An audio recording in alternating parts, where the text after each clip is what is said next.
Friend, आप लोगों को अगर मेरी वीडियो अच्छी लगती हो तो लाइक शेयर सब्सक्राइब करें और कोशिश करें कि आप मेरा वीडियो औरों को शेयर करें और उनसे सब्सक्राइब करवाएं। और आपको इससे ज्यादा तो मैं कुछ बोल नहीं सकती हूँ, रिक्वेस्ट ही कर सकती हूँ कि आप मेरी वीडियो को ज्यादा से ज्यादा शेयर करें और सब्सक्राइब करें, क्योंकि मैंने एक छोटी सी पहल की है, कोशिश की है। वैसे मुझे नहीं आता है, ना ज्यादा ब्लॉग बनाने आते, ना लोगों की तरह चटर पटर करना आता है। मैं हूँ सिंपल, क्योंकि लोग बहुत बोलते हैं, बहुत ये जानकारियां हैं, बस मैं तो इसी में थोड़ा सा अपने में जो भी थोड़ा बहुत जितना भी मुझे लगता है तो मैं वो आपके सामने पेश कर देती हूँ। बाकी मुझे लोगों की तरह इतना बहुत ज्यादा भी नहीं आता है कि भाई हाँ बड़े, बाकी जैसे जैसे आप बोलोगे, अगर आपको कुछ लगता है कि इसमें इम्प्रूवमेंट करना चाहिए तो आप मुझे बोलो, मुझे कमेंट करो कि आपको ये करना चाहिए, आपको ये करना चाहिए। तो धीरे धीरे मैं कोशिश करूंगी उस चीज को बदलने की, कोशिश कर भी रही हूँ। क्योंकि जब आज तक कभी कैमरा फेस नहीं किया मैंने, कभी ये नहीं कि भी ये बनाऊं या वो बनाऊं, बस सिंपल सी होती थी पहले की फेसबुक पे डालनी है, फोटोएं खिंचवा दी, कुछ कर दिया, फिर डाल दी। तो अब जब आप लोगों से बातचीत करनी होती है तो जैसे ही कैमरे के सामने आना, वैसे ही मैं एकदम से खुद ही ऐसा हो जाता है कि उफ अब मुझे बात करनी पड़ेगी, तो जो याद होता है वो भी भूल जाता है। ये बातें। और बाकी थोड़ा hi friends, welcome back to my YouTube channel Seema जिस्टू तोमर। आज की सुबह की शुरुआत हो चुकी है, अभी टाइम 10 बजे हैं और श्रीमान जी तो चले गए हैं ड्यूटी पर। मैं हूँ अब अकेली। मैंने नाश्ता कर लिया है। आज मेरे नाश्ते में बना था परांठा, तो एक परांठा खाया है और अब मुझे अब दिन के लिए बनाना है। आज मैं अरबी के पत्ते की वो बना रही हूँ, पतेड़ जिसको बोलते हैं, वो बना रही हूँ।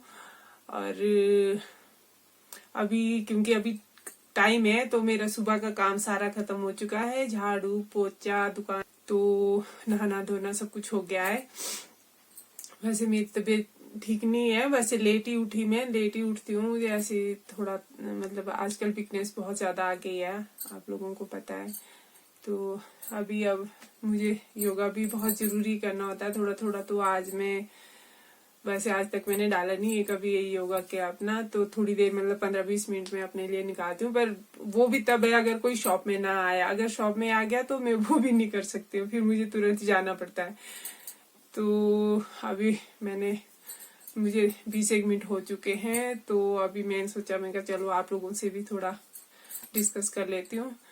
तो मेरे को कमर में, आप लोगों को पता है कि मुझे दिक्कत है, मुझे कमर में बहुत दर्द होती है। तो मैं ज्यादा नहीं, बाकी आजकल स्ट्रेस भी बहुत ज्यादा है, तो अब क्या बताऊं मैं आप लोगों को।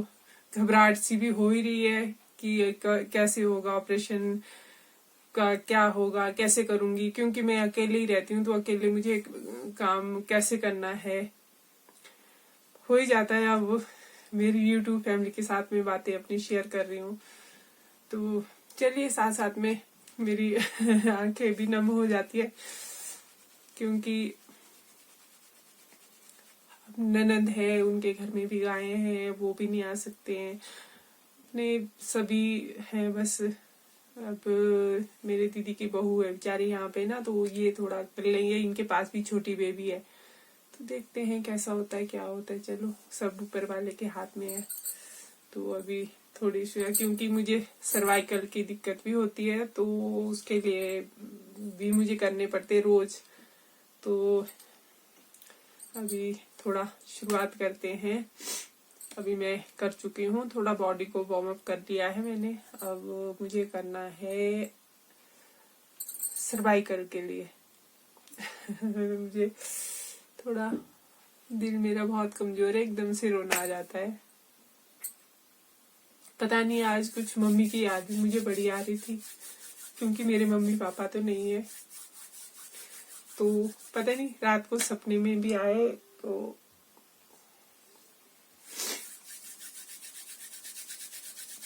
जब मुझे कष्ट होता है तो मेरे मम्मी मुझे सपनों में जरूर मिलते हैं, और कुछ ना कुछ वो कहेंगे, कुछ मतलब ऐसा होता है कि वो मुझे कुछ समझा रहे हैं, कुछ बोल रहे हैं। तो माँ का प्यार तो आप लोगों को पता ही है। जब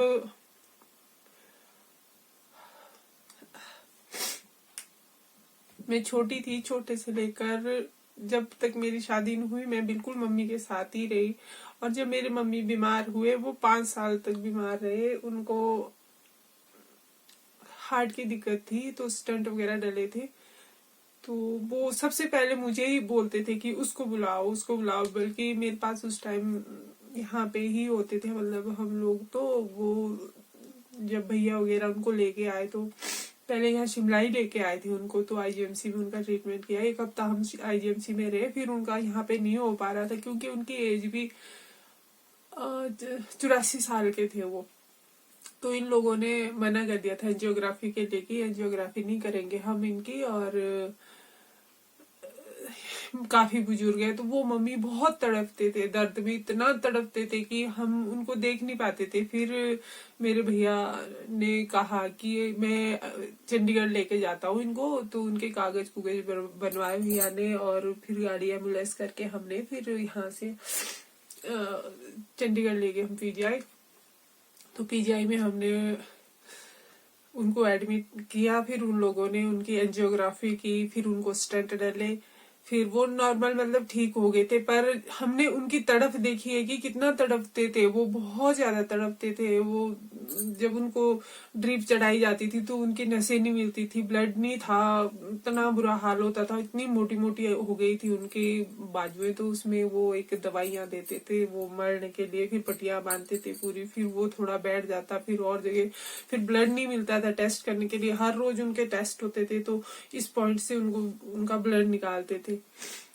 तो उनका साथ रहा। फिर ऐसे होता था मैं आ जाती थी, फिर उनको घर ले जाते, फिर बीच में और कोई दिक्कत होती थी, फिर और आते थे। फिर मैं और चली जाती थी यहाँ से। मतलब 15-15 दिन, महीना भर मम्मी के साथ ही रहती थी। लास्ट दिनों में भी जब मम्मी की तबीयत खराब हुई तो हम पीजीआई उनको दिखा के ले गए थे, मैं भैया वगैरह। फिर मैं 1 महीना वहीं पे रही। फिर मम्मी थोड़े से ठीक हो गए थे। पूरी पूरी रात वो सोते नहीं थे, ऐसे वो करते रहते थे। फिर सुबह बोलते थे बेचारे कि तुम सो जाओ, मैं तुम्हारे को तंग करती हूँ। तो एक बच्चे की तरह हो गए थे वो। फिर मैं आगे शिमला आई, तो मैंने बोला भैया को, बोला मैं भाई मम्मी की अगर ज्यादा तबीयत होगी तो मुझे बता देना। तो वो ऐसे नॉर्मली थे। तो 2-3 दिन से शायद वो ऐसे थोड़ी ढीले ढीले होंगे। तो भैया ने सोचा कि मम्मी ऐसे होते रहते, कोई बात नहीं, ऐसा तो कुछ नहीं है। तो मेरी मतलब 1 हफ्ते से मुझे ना तो नींद आती थी, ना भूख लगती थी। मतलब अजीब अजीब से होता था, ऐसे बेचैनी जैसी होती थी। फिर मैं बोलती थी मम्मी से, जब मैं बात करती थी शाम को रोज, तो मैं बोलती थी कि मम्मी कैसे है, मैं ठीक हूँ, तू टेंशन ना ले, वो कब आ रही है। तो मैं बोलती थी मम्मी आ जाऊंगी मैं 2-4 दिन में, क्या अभी तो आप ठीक हो भाई, मैं आ जाऊंगी। तो मम्मी बोलते थे कि फिर दूसरे दिन वही रिपीट होता था। फिर मैंने कहा चलो, थोड़ा मेरा काम भी था क्योंकि मैं नीचे से 1 हफ्ते के लिए आई थी। मैं कहा चलो मैं यहाँ कर लेती हूँ। तो ये लोग भी थे, तो फिर घर की सफाई वगैरह घर का तो थोड़ा बहुत शॉप होती थी, फिर बंदी रखनी पड़ती थी। ये ड्यूटी जाते थे, बेटा उस टाइम ग्रेजुएशन कर रहा था, कॉलेज जाता था। फिर जिस दिन उनका ऐसा मतलब तबीयत थोड़ी, तो भैया को बोलते थे, बोले भैया बोल रहे थे मेरे को कि भैया बोलते थे कि मेरे को अकेले छोड़ के मत जाना तू, और यहीं रहना मेरे पास ही। तो भैया उस दिन आलू लगा रहे थे खेत में। तो भतीजे भी थे साथ में, वो आलू लगा रहे होने, भाभी वगैरह अरे परे सारे जने। फिर तो वो बोले इनको भी बुलाओ, सब आओ, छोटे छोटे बच्चे भी बुलाओ, मेरे पास आओ, मेरे पास बैठो। फिर भाई को बोलते हुए क्या बना रहा है तू शाम को खाने में, सुबह तूने क्या बनाया है भाई, क्या दिया। फिर सुबह उन्होंने खाना खाया, शाम के लिए बोले तू क्या बना रहा है, बोले पता नहीं। फिर वो उन्होंने बोला कि मैं शाम को पता नहीं किस चीज की बोले, उन्होंने कि वो बना रहा हूँ। हाँ ठीक है बेटा। तो ऐसे होते थे पहले के लोग, सच्चे पक्के होते थे। फिर बाहर वो गेट के बाहरली साइड को धूप आती थी, सर्दी का टाइम था, तो वहां पे उन्होंने, दिवाली के बाद की बात है ये, बल्कि हमने दिवाली भी साथ में ही मनाई। वहीं पे मैं वहीं पे थी। दिवाली की पूजा की उन्होंने। पूजा करते करते हमारे सिर पे हाथ रखा कि इनका ध्यान रखना भाई, मेरा तो पता नहीं, ऐसे ऐसे करके। तो दिवाली के हफ्ते के बाद वो फिर मेरे को अजीब सी बेचैनी हो रही थी। मैंने फोन किया उनको शाम को 5 बजे। तो मैंने बात की मम्मी भाई से के फोन पे किया मैंने। तो भाई ने बोला कि जैसे भाई से मैं बात कर रही थी तो उनकी आवाज आ रही थी पीछे से, मतलब ऐसे हाय हाय कर रहे थे वो। तो मैंने बोला मम्मी को क्या हुआ भाई? तो भाई बोले ऐसे ही है मम्मी, पता नहीं अब ऐसे कर रहे हैं। तो मैंने मम्मी से बात कर ली, मम्मी क्या हुआ आपको, आप ऐसा क्यों कर रहे हैं? तो मम्मी बोले मेरे कुछ नहीं बेटा, मैं तो ठीक हूँ, खूब खा रही हूँ, खूब सो रही हूँ, खा रही हूँ, मजे में हूँ, पर मैं सिर्फ जा ही नहीं रही हूँ बस, है ना। मैं तो भगवान मेरे को ले नहीं जाता है। कोई शॉप में आ गया था।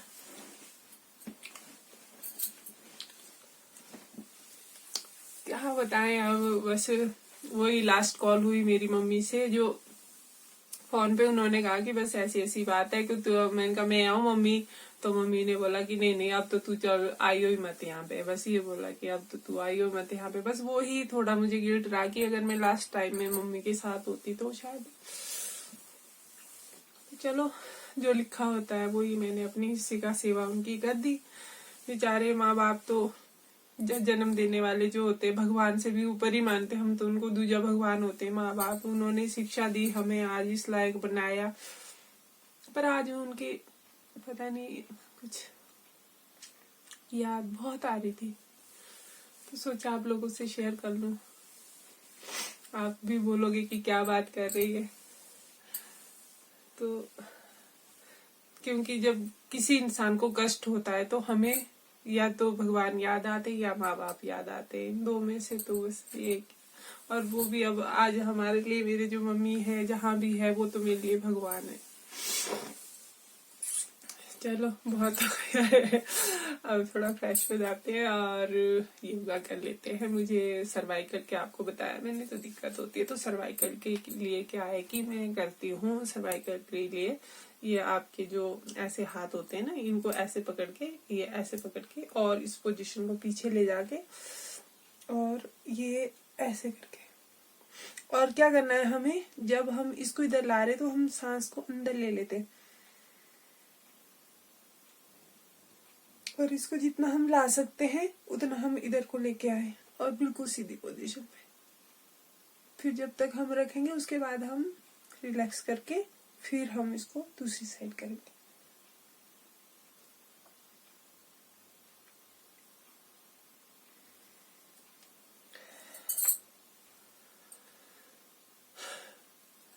जो हमारी ये चीज होती है ना, हमारे यहाँ से पीछे से जो है ना, नसें वगैरह बिल्कुल ब्लॉक हो गई होती है, जाम हुई होती है, हड्डी जो है इसमें दर्द होता है, पीछे बाजू में दर्द होता है।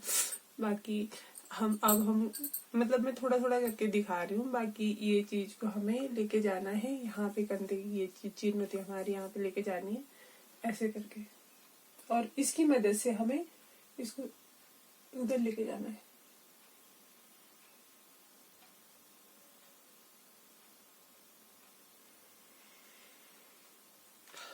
फिर सेम इधर,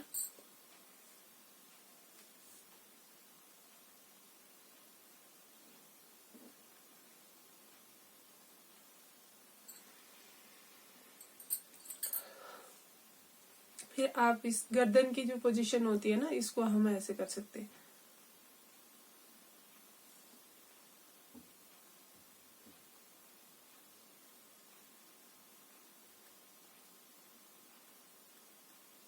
तो हमारे जो होता है ना, ये पूरा खिंचाव पड़ता है। जब हमारी नसें खिंचेगी तो वो जो होती है वो खुल जाता है, मतलब। तो आप याद करें कि 10 बारी इधर, 10 बारी इधर और 10 बारी ये यहाँ पे, 10 बारी इधर को। तो हमारी ये एक्सरसाइज हो जाएगी। बाकी अब जैसे हम मतलब बेड के ऊपर यहाँ पे इस पोजीशन पे मैं अगर लेटती हूँ, सिर्फ मैं आपको सर्वाइकल के लिए बता रही हूँ, ये लेटना है मुझे। तो जो मेरी ये शोल्डर है, कंधे, ये मुझे बिल्कुल कोने में रखने हैं। तो कोने में रखने के बाद क्या है कि मुझे अपनी गर्दन को नीचे लटकाना है, हाथों को सीधा। अब मैंने गर्दन नीचे लटका दी है, रिलैक्स हो गया। अब मैंने गर्दन को सीधा करना है। अब गर्दन मैंने सीधी रखी है तो मुझे यहाँ पे पूरा खिंचाव पड़ रहा है बहुत ज्यादा, तो मुझे ऐसे ही रखना है जब तक मैं थकी नहीं। मतलब आप जितना देर तक रख सकते हैं वो आपके ऊपर डिपेंड करता है। आप बहुत ज्यादा देर तक रखें और फिर जब आप थक गए हो तो आप फिर लटका दें गर्दन को।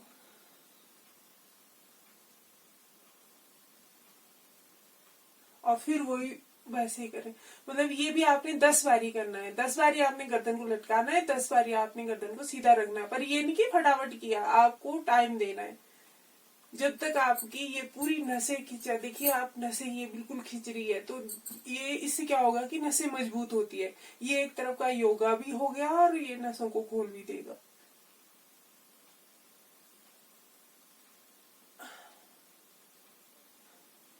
पीछे जो कमर में दर्द होती है ना, बहुत खिंचाव होता है और मुझे इससे बहुत रिलीफ मिला। मेरा तो बहुत बुरा हाल था।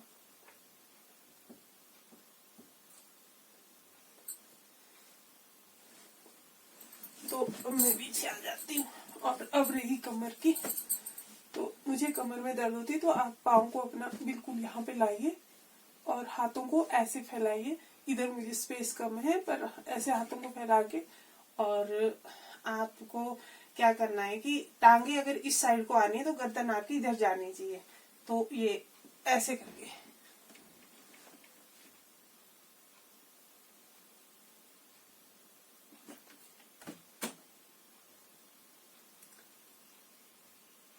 और फिर सेम पोजीशन।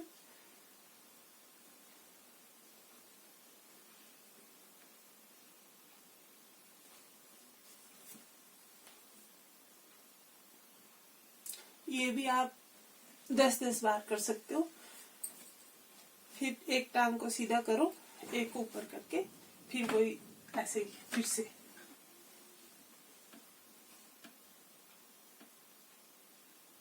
और इससे जो है बहुत आराम मिलता है पेट में, कमर दर्द में।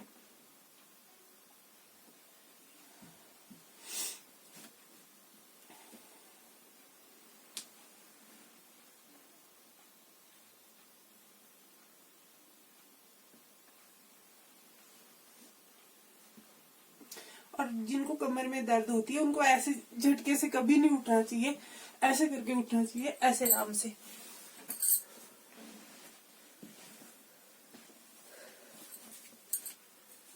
आजकल तबीयत भी ठीक नहीं चल रही है, थोड़ा थोड़ा अपने ये कि अपना ध्यान रखें। और जो गर्दन की जो हमारी होती है वो थोड़ा टाइम, अपने आप को टाइम दें। और जब खुद को टाइम दोगे आप तो आपके नहीं कि दवाइयों पे ही चलो। मेरा भी इतना बहुत बुरा हाल था एक टाइम सर्वाइकल से। मेरे मतलब मैं ऐसे नहीं उठ सकती थी, झुक नहीं सकती थी, बाजू मेरी बिल्कुल नहीं चलती थी, पूरी स्वेलिंग हो चुकी थी। तो अभी भी है वैसे तो, पर मतलब अभी ये क्या है कि मैं सारा काम कर लेती हूँ, अब ऐसी कोई दिक्कत नहीं है। कभी कभी पहले तो मुझे इतना दर्द होता था कि मैं बाजू को इधर उधर करना, ये जाम पूरा, ये पोर्शन मेरा पूरा जाम। तो एक्सरसाइज में करती हूँ रोज, दिन में भी जब भी मुझे। तो फ्रेंड्स, माता पिता का ध्यान रखें। अपने जो माँ बाप होते हैं हमारे, वो हमारे घर का जो मेन स्तंभ होता है वो होते हैं। अब हम सोचो जैसे हमें अपने बच्चे प्यारे हैं ना, तो जो हमारे माँ बाप हैं उनको भी हम लोग उतने ही प्यारे थे। उन्होंने पाल पोस के हमें बड़ा किया है, हमें इस लायक बनाया। आज अगर हम उनको सहारा नहीं देंगे, आज हम उनको नहीं देखेंगे, क्योंकि आज उनको एक बच्चे की तरह हमारी जरूरत होती है। इसलिए माँ बाप के साथ हमेशा रहें, चाहे कैसे भी करके उनके लिए टाइम निकालें।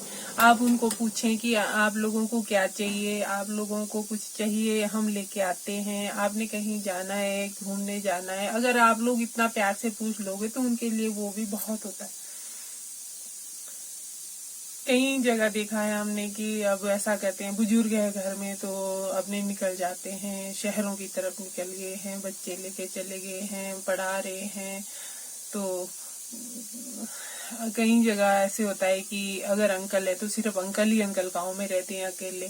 कई जगह आंटी होएगी तो आंटियां ही अकेली रहती हैं, उनके बेटा बहू बाहर रहते हैं, कहीं जॉब में है तो कोई बोलते कि नौकर रखा है, कहीं अब बुजुर्ग जब होते हैं तो वो कई बारी ऐसे शब्द भी मुंह से बोल देते हैं, तो उसका बुरा नहीं मानना चाहिए। कई बारी बहुत ज्यादा ही हो जाते हैं क्योंकि वो अकेलापन महसूस करते हैं, इसलिए वो लोग जो है सोचते हैं कि हमारी कोई सुने, हम अपना हक जताएं। तो बुरा नहीं मानना चाहिए क्योंकि हमें बचपन में हमारे पेरेंट्स ने मारा भी है, समझाया भी है, बहुत सी चीजें होती थी, बल्कि हमने तो बहुत पापा से तो बहुत वो करते थे, पापा हमारे बड़े खराब हुआ करते थे, तो अगर एक बात बोलती तो हम वहीं खड़े थे। आज के बच्चे क्या है, हमने तो कभी अपने पेरेंट्स के सामने डिमांड भी नहीं रखी कि हमें ये चीज चाहिए। आज के बच्चे तो बिना डिमांड के कुछ चलता ही नहीं है। सुविधाएं इतनी हो चुकी है, पहले इतने बच्चे होते थे फिर भी वो लोग संभालते थे, देखते थे, पालते थे, उन्होंने इतना सब कुछ किया है हमारे लिए। तो आज अगर हम एक पेरेंट्स अपने माता पिता को नहीं देख पाएंगे तो हम क्या कर सकते हैं। इसलिए आप लोगों से सबसे रिक्वेस्ट है कि अपने माता पिता तो देखने ही देखने, पर अगर पड़ोस में कोई अगर ऐसा है तो उनका भी आप ध्यान पे कि भी कोई चीज लेके जाएंगे आप तो वो बहुत मानते हैं उसको, क्योंकि बच्चे की तरह एक जो बुजुर्ग होते हैं वो एक बच्चे की तरह हो गए होते हैं। जैसे छोटा बच्चा होता है वो सोचते हैं कि मुझे टॉफी खानी है और कोई चीज मिल जाए तो वो खा लेते हैं। पहले ऐसे होता है, अब हम लोग सोचते हैं कि क्या खाना, क्या ये वो, सो वो ये ऐसे हो जाता है, एक बुढ़ापा और एक बचपन दोनों बराबर होते हैं। तो इसलिए अपने बुजुर्ग तो देखो ही देखो, पर जो पड़ोस के बुजुर्ग हैं उनका भी ध्यान रखें। और आप बोलोगे कि क्या ज्ञान देने लग गई है, क्योंकि अब हमारा समय भी आने वाला है, अब हम भी बुढ़ापे की तरफ जा रहे हैं, तो इसलिए ये कि हम दूसरों से भी बोलते हैं कि आप ध्यान रखें। कईयों के एक एक बच्चे हैं, कईयों के दो दो बच्चे हैं, अब हमारे पास एक बच्चा है तो हो सकता है कल दिन के लिए बच्चा कहीं भी चला जाए बाहर तो हमें ही रहना है, तो कहीं अड़ोस पड़ोस में कई बारी ऐसा हो जाता है, कहीं दिक्कत आ गई तो औरों को ही बोलेंगे ना हेल्प के लिए, तो आप हेल्प करें। और अगर आप लोगों को मेरी वीडियो अच्छी लगती हो तो आपको पता ही है कि क्या करना है, लाइक शेयर सब्सक्राइब करना है। और चलो मिलते हैं नेक्स्ट वीडियो में, काट के देखते हैं।